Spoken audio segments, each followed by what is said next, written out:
Welcome back into the channel, everybody. I hope you guys are all doing great. So we're going to be showcasing the Fireknight Stage 20, even though the preset says Stage 16. That is old information, but we're going to be showcasing Fireknight Stage 20 inside the free-to-play account. Now, this team is a little bit weird in the sense that it doesn't really look free-to-play. I mean, we have Deacon, we have Shiromani, and a Void Legendary Yakarl. Now, you can buy him from the clan shop, so that is definitely a possibility, and honestly, I'm becoming a huge fan of Yakarl. He's an amazing champion. But let me go through here, show you guys the presets. In case you want to build a similar team, you can use these presets and these stats. And then afterwards, we're going to jump into the actual gearing of these champions, go over a little bit, and then talk about when I may be farming Fireknight. So Cold Heart round 1, not using Heartseeker. Cold Heart round 2, also not using Heartseeker. And then round 3, opening with Heartseeker. This is a very interesting addition. Typically, if the Fireknight still has his shield up, Cold Heart will actually use her A1 ability, that 4-hit on the A1. But because of the run and how it's situated, I want to make sure she uses this to open up, because there's one key detail I'm going to show you guys in just a few seconds. Apothecary, really just here for that multi-hit, as well as some increased speed. The increased speed is absolutely amazing. If you have trouble gearing your champions very fast, make sure you have increased speed in the team. I mean, really, just always have increased speed somewhere in the team, and it makes your runs a lot easier. Shiromani is the lockdown queen for my team. So good. And she pairs amazingly with Yakarl as well. Yakarl gets damage benefits whenever enemies or anybody has freeze on them. So having Shiromani placing those consistent freezes is absolutely incredible, without a doubt. So he can actually use this on round 1. So I'm going to allow him to use the Blizzard Router on round 1. I just want to make sure that on the Fireknight itself, that it's available. So we'll go ahead and jump into this. We'll show the first wave and then a little bit of the second one, and then we'll just skip to the Fireknight so you guys can actually see what's going on, and I'll give a better breakdown of everything after this. But guys, let me know how you're doing inside your account. What areas are you currently working on? Are you working on dungeons? I did a community post a few days ago. I could only have 5 entries, so I wasn't able to add like faction wars. I wasn't able to add a few different areas. I wasn't able to get 3v3, I don't think, or like specific areas of the game, but a large portion of people were focusing on clan boss. So let me know where at in clan boss, or just where at in general in the game you're struggling with. A lot of them said faction wars in the comments. So faction wars is definitely going to be an interesting endeavor to strive for on this free-to-play account.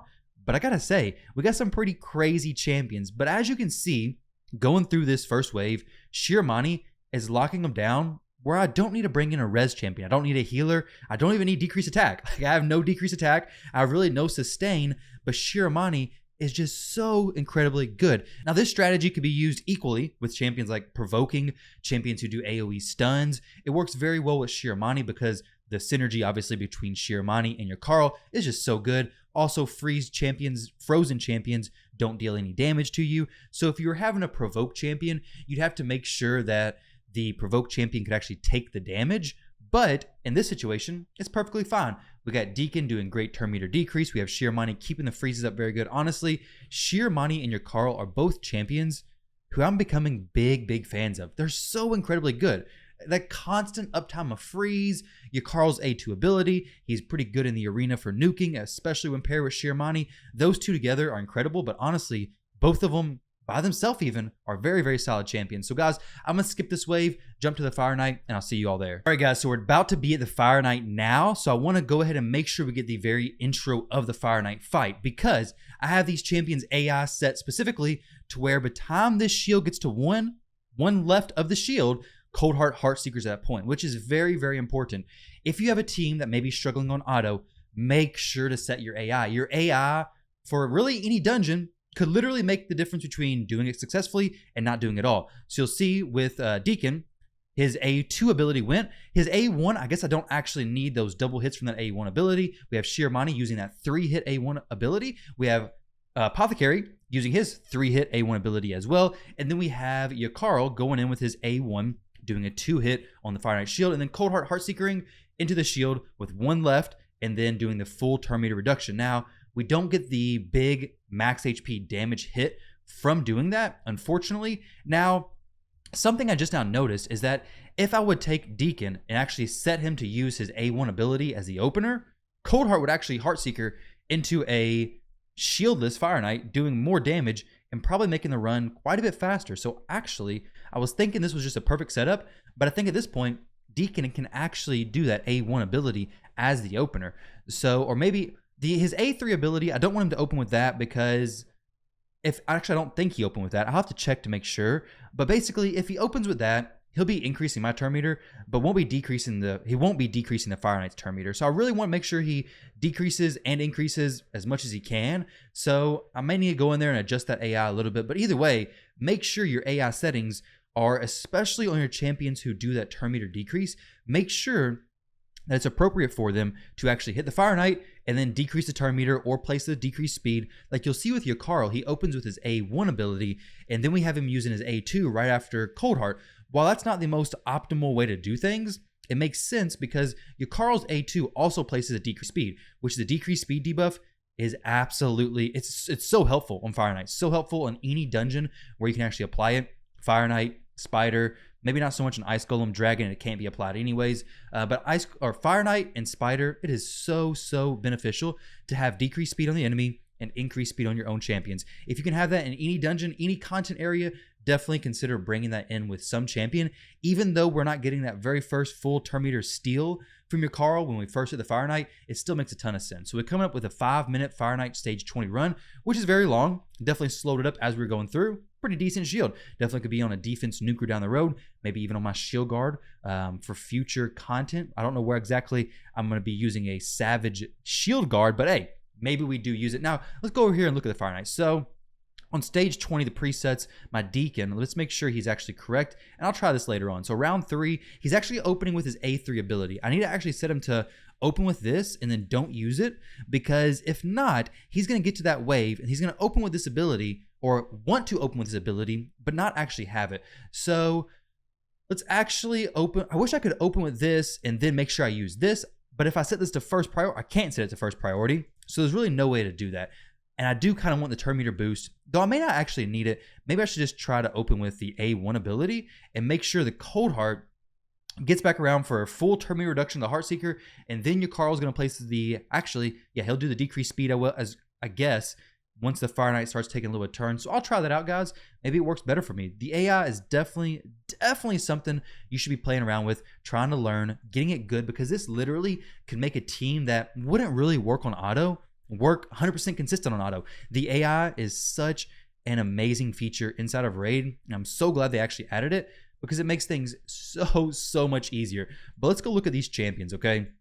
And then after that, I'm going to talk about if I'm even going to farm Fireknight and how often. So Yakarl, he's not in his nuking gear right now. We're a little bit low on crit rate, but I just come in here whenever I use him for the arena, make some swaps if I need to, but currently the arena is mostly one-man defenses anyways, so I don't really need to change a whole lot. What I have on him is make sure his speed was appropriate for the AI settings on Fireknight to match up with Cold Heart, make sure his accuracy is 200 or above, and then make sure he has decent attack just because I want to clear the waves a little bit quicker. I would rather be 100% crit rate, good crit damage, good attack, good accuracy, but hey, we're free to play pretty early, so I can't really push all those stats just yet. I need to do a little bit more farming. Plus, I need a little bit better gloves. I need a 6-star crit damage gloves. That would be very nice, but this has very good substat rolls. Now, next champion is Shiramani. Her main goal is just to be very fast, 246, very fast. She's speed tuned with my arena team, and then it's just good accuracy. She doesn't even need this much.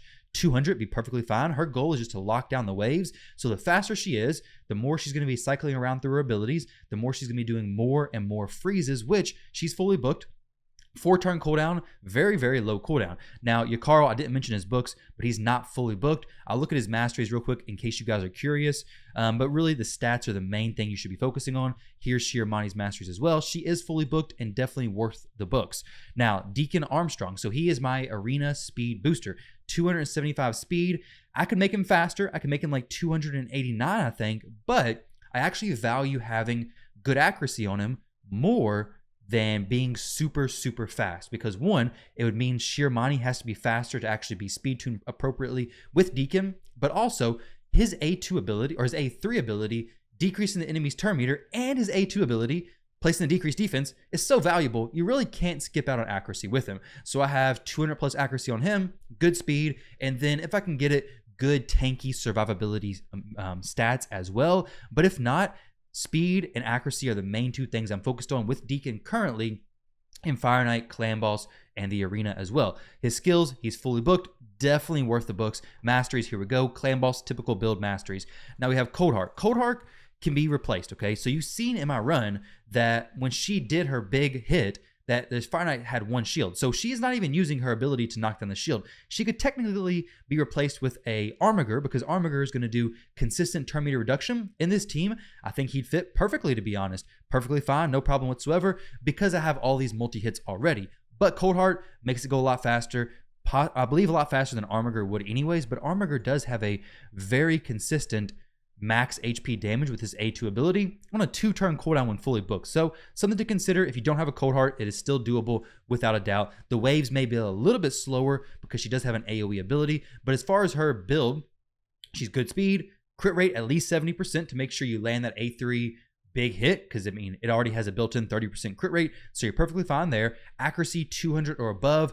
Armiger would be more stat requiring because you would need accuracy, you would need speed, you would need crit rate, because his A1 does require crit rate to actually land that, so it is something to consider, something to keep in mind. But Cold Heart, speed, crit rate, accuracy, she's good to go. We're not getting any damage from Shiromani constantly freezing the enemies anyways, so we don't have to worry about her being healthy. We have no reviver on the team, so as long as we keep the enemy locked down, we're going to be perfectly fine. Now, as far as her masteries go, I'm going to pick up Flawless Execution as soon as I can, just because I don't really need the accuracy.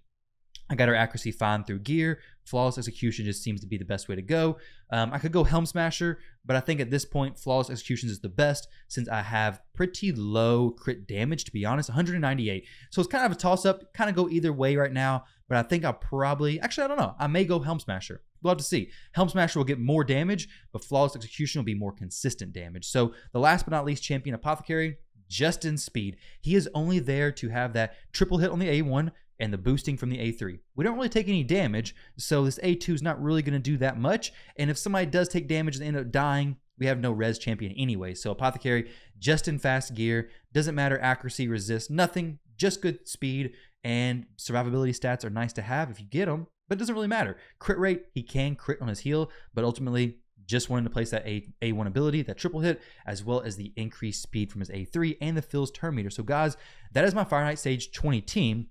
Now, as far as actually farming Fireknight, right now my focus is going to be Dragon Stage 20, and then as soon as I can, do Spider Stage 20 as well. Dragon and Fireknight are the two, core, staples basically of any account, because Dragon is going to give you your speed, your accuracy, your beneficial sets, your lifesteal, because for a long time, you're going to be using those sets a lot.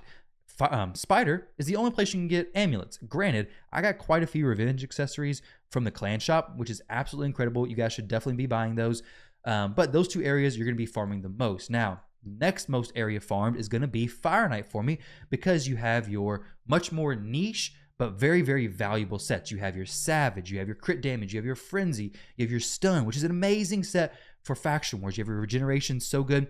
You have a lot more valuable sets in Fireknight, but Dragon is going to have a lot more of your core building block sets that you should definitely dump a lot of energy into. But when we start having Fireknight tournaments come up, I'm going to definitely be farming Fireknight Stage 20, because now I can do it. Very efficient place to farm, very good gear, so no reason to not drop a good amount of energy into Fireknight Stage 20. Plus, if I can get an arena nuker decked out in Savage gear, it's going to make the arena that much easier if the arena ever goes back to a bad position. So right now the arena is fairly easy, though it looks like we're losing more times. 1, 2, 3, 4, 5, 6, 7, 8, 9, 10. So 10 times lost. That's not terrible, I guess. But the arena is in a fairly easy spot right now, so we can kind of just coast. Make sure you do some gym refreshes each day. Get as many wins as you can. Go ahead and get as many gold bars as you can, or gold medals as you can, because eventually it's going to go back to a bad situation. It always happens, and once it does, arena is going to be a problem. But hopefully it stays in a very good situation. Obviously, I want it to be in this spot versus the past. But either way, guys, that is my Fireknight Stage 20 team. Hope you guys enjoy it. Maybe you could learn something from that. Maybe you could take something from it. Cold Heart is not a requirement. It's a lot easier if you have her, but the other champions in the team are more of a requirement for that setup than the Cold Heart is. Obviously, since she wasn't using her multi-hit on the Fireknight anyways, Yakarl is an absolute beast. If you can book him, book him. He's a little bit book intensive. We have 4, 8, 12 books. I guess it's not terrible, but he's more than Shiromani with 3, 4, and then 6, so 10. I guess only 1 book more, so not too bad. But either way, guys, thank you all very much for watching. Hope you all enjoyed, and I'll catch you in the next video.